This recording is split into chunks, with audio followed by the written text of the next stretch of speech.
মোড়ালা দাও মাসি 250। কত গো পালো দাও।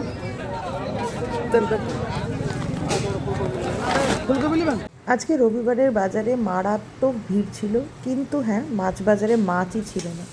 গেছিলাম একটু মাছের সন্ধানেই, কিন্তু ওই মন নিরাশ হয়ে ডেলি যা মাছ আনি সেই রকমই মাছ নিয়ে এসেছি। তো এসেই রান্না বসালাম। তো এদিকে মাছের তেল দিয়ে আজকে পালং শাক হবে। একঘেয়ে খাবার আমাদের বাড়িতে কোনো দিনই হতো না, মানে যবে থেকে আমি বিয়ে হয়ে এসেছি মায়ের কাছ থেকে শিখেছি। তো মা না একঘেয়ে কোনো খাবারই পছন্দ করতো না, মানে ডেলি একরকম একদমই পছন্দ করতো না। প্রত্যেক দিনই আর কি ঘুরিয়ে রান্না হবে, হ্যাঁ সেটা দুপদ হোক, কিন্তু তেল কম দিয়ে রান্না হবে, মশলা কম দিয়ে রান্না হবে, কিন্তু একঘেয়ে হবে না এরকম। আর এখন তো শরীরের কন্ডিশন এতটাই খারাপ, মানে একেতেই খাওয়া কমে গেছে, তার মধ্যে যদি ওই ডেলি একরকম খাবার দেওয়া হয় তাহলে তো আরোই খাবে না। তো সেই সমস্ত কথাই মাথায় রেখে বাজার থেকে আজকে ওই মাছের তেল নিয়ে এসেছি, মোরলা মাছ আনা হয়েছে, আর অল্প করে একটুখানি কাতলা মাছ আনা হয়েছে। তো মোরলা মাছ দিয়ে পেঁয়াজ কলি দিয়ে একটা চচ্চড়ি মতন করব।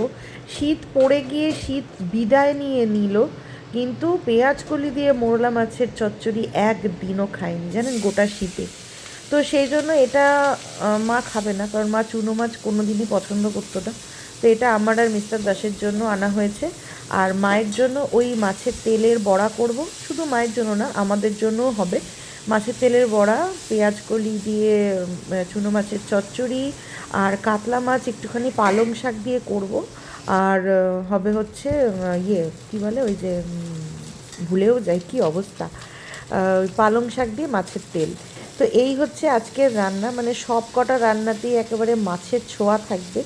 তো জানি না, আমার মনের মধ্যে ধুকপুকানির তো লাগছে যে মা কতটা খাবে, কারণ তেলের বড়া মা খেয়ে নেয়, তেলের বড়া পালং শাক এগুলো খেয়ে নেয়। এবার লাস্ট পাতে আবার মাছটা খাবে কি না সেটাই আমার মানে বুঝতে পারছি না। তো যাই হোক, রান্নাটা তো করি। আর আজকে রান্না করতে করতে সত্যি নিজের ওপরে গর্ব হচ্ছে জানেন, মাছ ভাজতে গিয়ে।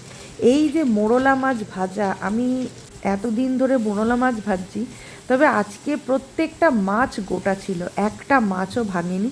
অবশ্যই মাছটা টাটকা ছিল সেটা তো অবশ্যই, কিন্তু আমি যে মোরলা মাছ ভাজা শিখে গেছি, মানে এইটা ভেবেই আমি খুব আনন্দ পেয়েছি মনে মনে। আর মোরলা মাছ ভাজা একটু মিস্টার দাস আর অলির জন্য রেখেছি, ওরা খুব পছন্দ করে শুধু মুখে খেতে। আর মাকে ফোনে বলছিলাম যে মা ফাইনালি আমি মোরলা মাছ ভেজে একদম মানে সব কটা মাছ গোটা গোটা তুলতে পেরেছি জানো। তখন মা বলছে যে বাব্বা, এটা এটা তো বিশাল কাজ করেছিস তুই। তো এই আর কি, নিজে কিছু ভালো অ্যাচিভ করলে পারে সেটা বেশ ঢাকঢোল পিটিয়ে বলতে ইচ্ছা করে। তো এইদিকে দেখবো মোরলা মাছটা মানে ঢাকা চাপা দিয়ে রান্না করেছি, জল দিইনি বেশি, জল দিইনি বলতে একদমই দিইনি। তো আলু আর পেঁয়াজ কলিটা নরম হয়ে গেলে পারে তখন এর মধ্যে দিয়ে দেবো হচ্ছে পেঁয়াজ শাক। এই পেঁয়াজ শাকটা কিন্তু শীতকালে আমার প্রচণ্ড পছন্দের একটা শাক, আর পছন্দের একটা আইটেমও বলা চলে। এইটা দিয়ে আমি যা খেয়েছি এই বছর শীতে, মিস্টার দাস ভালোবেসে আমাকে বলেছে তুমি গরু হয়ে গেছো, মানে গরুও মনে হয় এত শাক পাতারি খায় না তুমি যে পরিমাণে পেঁয়াজ শাক খেয়েছো। যাকে যাক বলুক, নিজের পছন্দের জিনিসটা তাও আবার বছরে একবারই পাওয়া যায়, দুবারও ভুল বলতে যাচ্ছিলাম, তো সেটা খাবো না। তো এইদিকে মোরলা মাছটা একটু টেস্ট করে দেখছিলাম, অসাধারণ, বেশ গরম গরম ভাতের সাথে জমে যাবে কিন্তু। নিয়ে বসে পড়েছি গরম গরম ভাত আর পেঁয়াজ কলি দিয়ে আলু দিয়ে চুনো মাছের চচ্চড়ি। বাড়ির সবারই খাওয়া হয়ে গেছে, আমি বসলাম সবার শেষে।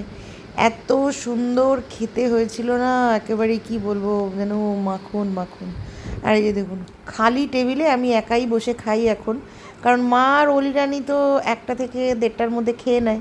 মিস্টার দাস তারপরে ওই 2টো নাগাদ খায়, আর সমস্ত কিছু সেরে উঠতে উঠতে তারপরে 3টের সময় আমি বসি খেতে। Regular routine. আজকে শ্যাম্পু লাগিয়েছি, চুলটাকে ভালো করে আঁচড়াতেও পারিনি, খেয়ে দিয়ে উঠে ভালো করে চুলটাকে আঁচড়ালাম। আর এই যে অলিরানি এখানে শুয়ে পড়েছে, আর আমি আজকে সারাদিন এত মাছ ঘেটেছি, মানে আমার বরের পাল্লায় পড়লে পারে তার মাছ খাওয়ার জীবন চিরতরে উঠে যাবে, এরকম একটা ব্যাপার। আমার তো অর্ধেক হয়েই গেছে, মানে অর্ধেক মাছ আমি এখন আর ভালোই লাগে না আমার খেতে। ওই মানে কাতলা, চিংড়ি, ইলিশ, আর হচ্ছে কাতলা, চিংড়ি, ইলিশ, আরেকটা কি পমফ্রেট। হ্যাঁ, এই 3 রকমের, সরি 4, এই 4টে মাছই মোটামুটি একটুখানি খাই। তাছাড়া সমস্ত মাছ, মানে লোটে মাছ এত ভালোবাসতাম খেতে, লোটে মাছের তো পুরো ষষ্ঠী পুজো করে দিয়েছে, মানে ওটা আমার এখন দেখলে পরেই চোখের বিষ হয়ে গেছে। তারপরে হচ্ছে শঙ্কর মাছ এত ভালোবাসতাম খেতে, সেটাও সেম একই। 8 ট্যাংরা, 1 বোয়াল, 1 সমস্ত কিছু আমাকে খাইয়ে খাইয়ে আমার পুরো মাছ খাওয়াই উঠিয়ে দিয়েছে। তো এত মাছ খেয়েছি, মানে সব কিছুতেই আজকে মাছ হয়েছে। তো সেই জন্য এখন একটুখানি শাক আলু এই যে কেটে নিয়ে এসেছি, এই মুখ শুদ্ধি করবো শাক আলু দিয়ে। ভালো মিষ্টি আছে। ভেবেছিলাম এখন একটা শর্ট শ্যুট করবো, কিন্তু ভালো লাগছে না। মুখটা কি শর্ট শ্যুট করবো, কি আওয়াজে মাথা খারাপ হয়ে গেল। ওকে, আমি এখন একটু বেরোলাম বলতে আজকে কী বলে, মাকে আর অলিরানিকে সন্ধ্যাবেলা একটু ম্যাগি দেবো। তো বিকেলবেলায় আর হয়ে উঠলো না, এখন যাচ্ছি। আর মিস্টার দাস সকালে আজকে দুধের প্যাকেট আনতে ভুলে গেছে, সকালবেলা দুধের প্যাকেট আনতে ভুলে গেছে, তো সেই জন্য দুধের প্যাকেটও আনতে যাব। সন্ধে হয়ে গেলে না কিচ্ছু, মানে এত বিরক্তি লাগে বেরোতে। কি অন্ধকার আজকে, এই দিকটাতে লাইটও জ্বালায়নি কেউ। সারাদিন এখন রান্নাঘর আর অলিরানিকে পড়ানো, এই হচ্ছে ঠেকেছে গিয়ে আর কি রাত, মানে রুটিন আর কি সারাদিনের। না কোথাও বেরোতে পারছি, না কিছু করতে পারছি, মানে এত বিচ্ছিরি চলছে না। এই পরীক্ষাটা যতদিন চলবে ততদিন মনে হয় এরকমই চলবে। তো যাই হোক, সারাদিন বলছি, সন্ধ্যেবেলাতে অলিরানিকে পড়ালাম, কারণ কালকে হচ্ছে অলিরানির সায়েন্স এক্সাম। তো পড়িয়ে টড়িয়ে নিয়ে এখন ওই 9:45 মতন বাজে এলাম রুটি করতে। তো তাড়াতাড়ি খাইয়ে শুয়ে দেবো, তার কারণ হচ্ছে কালকে ভোরবেলা উঠতে হবে। এখনও কয়েকটা কোয়েশ্চেন ওর আটকাচ্ছে, আর এখন জোর করে সেটা পড়ানো মানে মুখস্থ তো হবেই না, উল্টে আরও ঘ্যান ঘ্যান করবে, বিরক্তি লাগবে। মানে আজকে একদম সেই 4:30 থেকে বসিয়েছি, টানা পড়িয়েছি। তো ওই জন্যই আর কি 8:30টার মধ্যে ওকে ছেড়ে দিলাম। আর মাকেও খেতে দিতে হবে 9টার মধ্যে। তো ওই জন্যই আর কি অলিরানি আর মাকে খেতে দিয়ে দেবো, পরে আমার আর মিস্টার দাসেরটা পরে ভাজবো, মানে আর 10-15-20 মিনিট পরে আমার আর ওরটা করবো। তো চলুন, ব্লগটা এখন এই অবধিই রাখছি। আজকে তো মনে হয় সারাদিনই রান্নাঘরের ব্লগই দিলাম।